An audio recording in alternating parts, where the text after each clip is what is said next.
So I have got some of this. This is Linda McCartney's vegetarian shredded hoisin duck. Had it in the freezer for a little while and I've been wondering what to do with it. I could probably do some kind of spring rolly kind of things, you know, little pancakes. Do little roll pancakes, but I was out and about today and you know what it's like. You're looking somewhere else and inspiration. BAO buns. Those fluffy, white, gorgeous little buns of goodness that are so fluffy and tasty and yum. Yeah, I'm gonna have a go at making those. I have made them once before, but I used a non-yeasted recipe, so I'm going to try a yeasted recipe, and I can't remember where I got the other recipe from, so that one's gone out of the window. But I'm going to try this yeasted recipe. I bought some new yeast recently and I'm going to make that, but I thought while I'm doing that, I've run out of pizza dough. That's it, pizza dough. I make my own pizza dough. It's really, really easy. I normally do yogurt and flour and that's it. But I've made a yeasted pizza dough recently that froze really well. You freeze it in the raw state and it's worked brilliantly. And so I thought, as I'm doing some mixing and getting out the stand mixer, might as well do both. So BAO buns and pizza dough. Let's get cracking. So we are starting with 265 grams of plain flour. 55, 59, 60, 62, a little bit over. Well, 5 grams over, it's not that horrendous. Ooh. There we go, 265 grams of flour. 1/4 of a teaspoon of salt. 1.5 teaspoons of yeast. This is Easy Bake yeast. There we go. So 1.5 of that. Put the lid on that because if that fell on the floor that'd be a nightmare. 2 tablespoons of sugar. I never have granulated sugar in. Well, it's very, very rare. I always use caster sugar because I figure caster sugar works pretty well for everything. So I don't really have anything else. What else? 2 teaspoons of baking powder. I did get that out. Here we go. 2 teaspoons of baking powder. 1 and 2. And then just give that a bit of a mix together, and then it's just sort out the wet ingredients. So mix that together as usual. I'm flicking flour all over the place. What I'm going to do with this though is transfer it to this mixer, because this is where I'm going to let the mixer do the work. Right, in the meantime, I need a jug, which I have got somewhere, with 150 ml of warm water and 1 tablespoon of oil. And it says it should be airing on the side of warmer than cooler. Okay, in the meantime, well, just before I get that, let me show you there's the recipe. So there you go. And before I get the water, I'm going to open the door for Archie because he's barking. Right, we're going to set this off and pour in half of the liquid. And that maybe just slightly over half. And just get it going. Let's speed this up.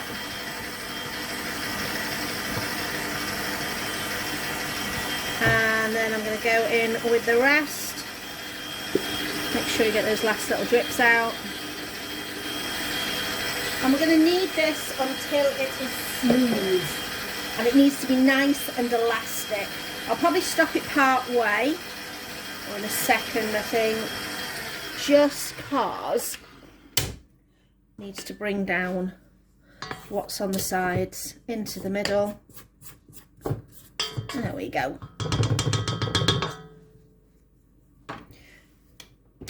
this will probably take a good few minutes. Right, that's been kneading for a good few minutes. So if you're doing this by hand, knead it till it is nice and smooth and elastic and is still a little bit tacky. You don't want it completely dry. You want a nice tacky dough, but not so sticky that it's leaving any residue on your hands, but you can still like see it's got a bit of a pull. So that's going to go into that first bowl that we had. And now we are going to go on to our pizza dough. So the pizza dough started with 1.5 cups of warm water. I'll show you the recipe just down here. There it is. 1.5 cups of warm water with 14 grams of yeast, and just leave that for a few minutes to do its thing, and then we're going to get the other ingredients together. So we're going to add to this 2 teaspoons of sugar. Again, I've gone for my caster sugar. 2 teaspoons of sugar, and then 1/4 of a cup of extra virgin olive oil. Let's glug that in there. Oh, nudging. Pop the lid on that, because again, if that spills, that would be a nightmare. And then a teaspoon of salt. I'm just going to go slightly under on that because I don't want it too salty. And then we're just going to give that a little mix. So I used this before for mixing, so I'm going to use this because I can't be bothered to wash up. I'm going to use the handle just to give that a mix. Right, then in the main container we are going in with 4 cups of flour. So there's our 4 cups of flour. The rest of the flour has gone in the freezer. I only bought this flour today, so I don't mind using it straight away, but if I'm going to store it for long term, I like to put it in the freezer beforehand, just in case there is anything in there. So to that, I'm going to start this off. Oh, I have to do a double click on this before it starts working. I'm going to add our yeasty liquid to that. And again, it's just a case of mix and mix and mix until you get a sticky dough. So start that on low, because otherwise I'll have flour flipping up everywhere all over the place. I've taken the flour guard off. It's risking. Right, I'm going to turn this up slightly. Okay, it's picking up from the sides. Okay, that's as far as I'm going to risk it till it makes a dough.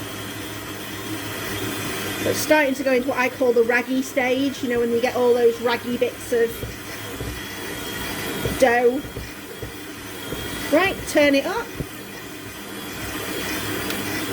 I'm just going to leave it to go. Well, I don't know about you, but I was looking at that at the beginning thinking, is that even going to come together? But I've not added anything extra to it, no extra water or anything like that. And look how clean that bowl is. It's brilliant. So we have got our dough done. Let's turn it off. Whew. I'm going to take that off there. And just bring this dough into one consistent piece of dough. Again, it says that you want a slightly sticky dough. Don't add any more flour to it. It's that kind of, if you see this, it's like a pull to it. So that's going in that one, and we're going to go into a warm place in the house, which in this house is the living room. So I've got a table near the radiator, so I'm just going to cover those up and pop them near the radiator until they are doubled in size. So, hour and a half, 2 hours. So we've got our two doughs here. This is our pizza dough, which has risen loads, but I think because it's in a metal container, obviously it conducts the heat better, so it got more intensively heated. This is our bao bun dough. One thing I should have done is covered this with a little bit of oil because it started to get a little bit of a skin on it. But that'll be okay. I'll just roll it, fold it back into itself, because this is going to do a second small rise once I've formed it into the bao shapes. So first thing first, just going to put that one aside. So all I'm going to do is knock this back and then cut it into 4 pieces, and then just wrap each piece with some cling film, and that's just going to go into the freezer. And those are going to be used on a different day.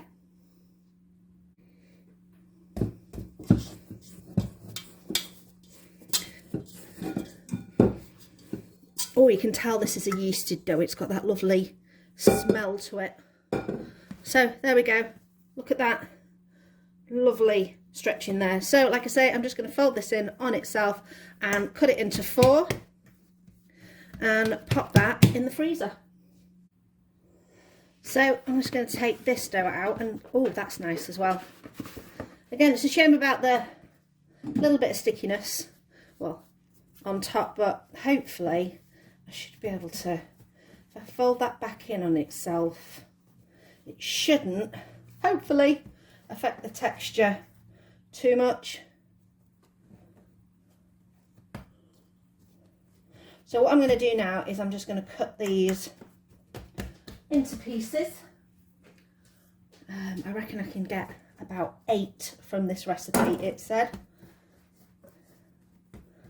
So you just got to make sure you let it relax, otherwise you end up not cutting it exactly. So, and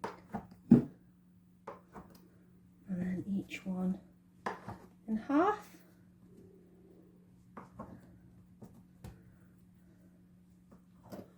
There we go. And then the next part is shaping them. So if I just create the little rounds, if you start in your hand and go to your surface, that seems to work better. You need it's very slightly tacky to get it to roll on the work surface. I find I do a cup hand shape, that seems to work well. Channeling my inner Paul Hollywood. Although I'm sure he can probably do 2 at a time. Should I try? Let's see. Right. My problem is one hand will go one way and one hand will go the other. Oh, not too bad. This one's definitely working better than this one. That one's not sticky enough.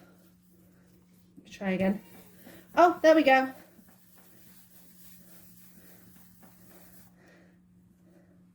Yeah, you can you can definitely see which one's better. This was my good hand. I'll finish it off.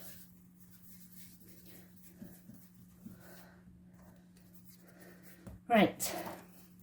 Now is the time to shape them. And I need to roll them out.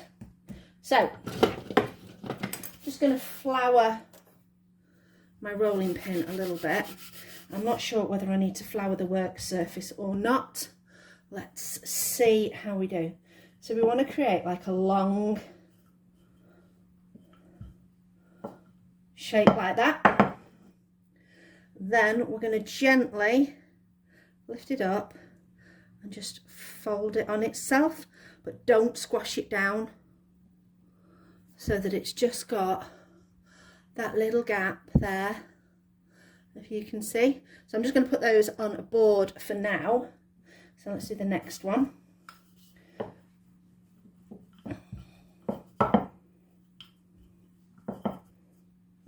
Again, lift up, fold it over, but don't squash it down. Okay, I'll finish the rest of those off. So there we've got our buns. One thing I'm going to do now is, because I don't want that crust on them, I'm just going to put a couple of blobs of oil there, and I'm just going to run just the tiniest little bit of oil down the back of them, just to stop that crusty layer. Now, I'm meant to be cooking these. It says do them for 20 minutes, but it is now 7:42. I've got to go and get Chris from work today because I had the car because of shopping. So these are going to be out a bit longer than the 20 minutes, but I'm sure they will be absolutely fine. Like I said, I've brushed them with the oil. I'm just going to cover them with the damp tea towel, and we will start cooking them and filling them in a little bit. Right, I've got my bamboo steamer ready. So this is a double layered one. But what I'm going to do is I'm going to put a little bit of greaseproof at the bottom. So what I've done with this is just a big piece of greaseproof. I'm going to need 2. So fold it in half, fold it, fold it, fold it, and then I'm just going to measure to the middle of there, similar as you were doing if you were doing a cake.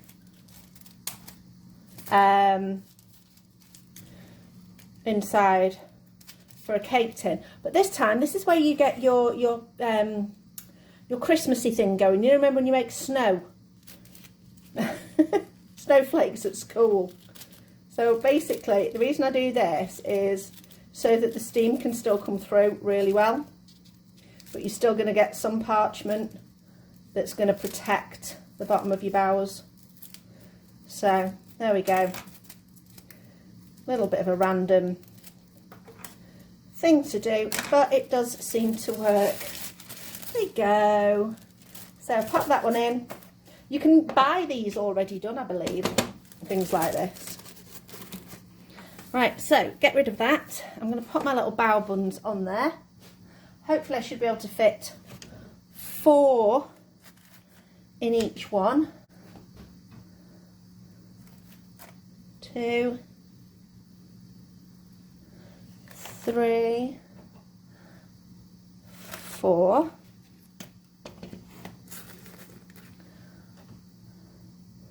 There we go.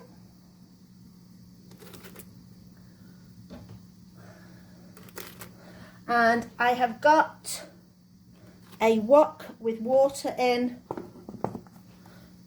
on the burner over here. So these should take about 8 minutes. So I'm just going to pop that on there. So now all the steam will come through underneath. And in the meantime, I'm going to chop some veggies to go along with our Linda McCartney fake meat. Okay, it's been about 8.5 minutes. I've not taken the lid off. This is always the tricky bit, is to trust yourself, trust the process. Okay, let's have a look. Ooh, okay. These look really nice. I'm going to turn that heat off because that steam is serious. Let's see if we can... I'm going to get this one out. Okay. Ha-ha! Right. Let's put the camera in a safe place. Position it there. No. Okay. Let's get one out. Oh, there we go. Let's move that handle out of the way. And look at that. That looks delicious. Now my meat is cooked. All that I've done is I've done some, I'll show you. This is me moving the camera again. Mushrooms, peppers, a bit of onion, the Linda McCartney fake meat stuff, which I'm sure will taste delicious. I've had something similar before. And we're going to pop that into our BAO bun. Now, if you are a meat eater, then you could do pulled pork, pulled chicken. You could do it with a barbecue sauce. You could do it with a hoisin sauce. You could do whatever sauce you fancy. You could do it veggie. Aubergine, sticky aubergine BAO buns is quite good. So, I am just going to get a spoonful of this mixture into there. Now, if you had some shreds of spring onions. That would be lovely. I'm going to go with this, with my friend Rachel's Chinese style plum sauce that she made last year, which I am sure is going to complement this brilliantly. So, little drizzle of that on top. There we go. Warm, fluffy, delicious. Oh yeah. There we go. Those buns are so yummy. If you've not made them before, try them because they are excellent. So from the dough that I made for the pizzas, I made it into 4 pieces, put it in the freezer. And today I have taken one of those pieces out. It's taken about an hour and 15 minutes, an hour and a half to defrost fully. If you wanted to, put it in the microwave from frozen for a minute on defrost. It will not defrost it completely, but it will take it far enough that it just then needs another 15 minutes or so. And all you need to do is kind of squash it out so that it gives it a bit of more surface area to defrost. That's generally what I do, is as it's defrosting, I kind of push it down and flatten it so that it then defrosts a little bit more evenly. So I'm going to show you what I'm going to make and how I'm going to use my pizza dough. So my main thing that I like to do is I've got a pizza pan, tin, whatever. This has not been in the oven at all. This is just at room temperature, but I like to sprinkle some cornmeal on it. If you don't have cornmeal, just use some flour because I think it helps. So this is the dough that I've kind of flattened out a little bit. So we're going to unwrap that. I'm just going to bring it over the top of itself just to make it a little bit smaller so that I can start to make it into more of a round shape. And this is still pretty cold, but we're going to let it, if you kind of hold it up and let it gravity do its thing. So let me show you, there you go. So gravity is just letting it drop. It's getting a little bit thinner. It's thick around these edges, but it's thinner in the middle. So use the edges to create that dough, that crust. So just stretch out those edges. And now I'm just going to go onto here. It's going to be easy enough just to spread it out. It's thinner in the middle, thicker at the outside. So just pull from the outside is what I tend to do. I let the pie plate spin, but because I've got the cornmeal underneath, it lets you stretch without sticking. If you do start to thin out in the middle, it's fine. Just kind of squitch it and pinch it and fold it. But look at how your dough, look at where it's the thickest and stretch it from there. You know, I certainly won't end up getting a job at Domino's. They wouldn't necessarily employ me, but you know, I can still make a reasonable home pizza. So I'm just going to thin this out. Like I say, if I do make holes, I'm going to patch them up once I've made my pie. So from this, we are now going to start adding our toppings. There we go. That's not too bad. Okay, to start with, I have got some of my home tomatoes. These were canned in September. But if you want to just use a jarred sauce or some fresh tomatoes at the bottom, or just some canned tomatoes, that is absolutely fine. I'm gonna go for the lot. This is possibly going to end up a little bit soggier than I would normally like it, but I just want these tomatoes on there because they're absolutely delicious. I'm just going to use up the whole can. Might end up having to cook this a little bit longer, but that is absolutely okay. It's mostly if you go for a soggy middle, so spread it more out to the outside and you should be fine. Right, next I have got some mushrooms that I've already pre-sliced. We're going to go on with those. Just spread them around. This is the main thing with pizza, is just make sure everything is nicely spread and distributed. So we've got those. Then I've got red onions as well. So that's my mushrooms. Whoop, sorry, I'm knocking you. If I'm making a video, you know I'm going to knock you. You know I'm going to tap the the camera at some point and knock it.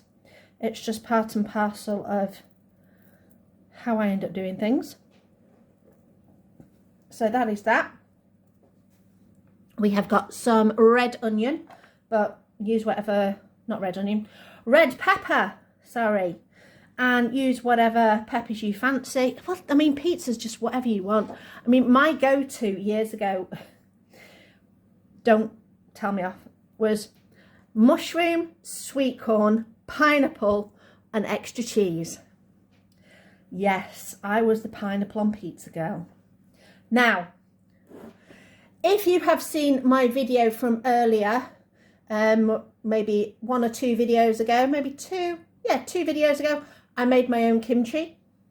So I'm going to go and put some of that on. Now, you're not going to get the friendly gut bacteria if you cook the kimchi, particularly in a hot oven. However, the spiciness and the crispiness is absolutely delicious. And why would you not want to add extra vegetables onto your pizza? Yummy. And then lastly, I have got some of my vegan cheese. You use your cheese, you use that mozzarella for that stretch. Absolutely up to you. There we go. That is my pizza. That is what I'm going to put in the oven. My oven is regulating at 220, which is about 240 if you are off fan, or if you are just normal, 220 fan, but that's going to give you an intense heat, so just keep an eye on it and watch that pizza. The main thing is still having that wiggle so that it can move and it's not going to stick. We have been in the oven for about 22 minutes. Oh yeah. Now it's still a bit sticky. I'd have loosened this at the beginning, but if it's a bit sticky, what I suggest you do is go in with your spatula, but don't go in that way. Go in that way. Trust me, it works. Yeah, I'm doing this one-handed. It works better. This is so much easier to do. Yes, nuclear power fingers, turning it around. Use the back of your spatula. Just makes life a little bit easier. And just a minute. There we go. Woo! So now, with my industrial fingers, I'm going to slide that on to there. Now, I have added a little bit, I know, oh, I've put the overhead light on, a little bit of vegan ham for Chris, because he said he wanted that. So this is going to be a half and half one, so I need to work out where the half is. So that's where Chris's half is, my half is there. There we go. Half each. Delicious pizza. Absolutely yummy. And yes, with a base you can store in the freezer. So easy. Put whatever toppings you like on it. You know, we're veggie, we like these. Let me know in the comments below what your pizza topping is. What's your go-to flavours? Base, I have put pumpkin on the base of pizzas before. I have even put hummus on the base of pizzas before. It works, trust me. You can do a white pizza with potatoes. Let me know in those comments. I am so interested in what your pizza base flavours are. So there you go, 2 doughs that are so easy to make and easy to use. And the best thing about them is they can be frozen. Now that bao bun dough made 8 bao buns.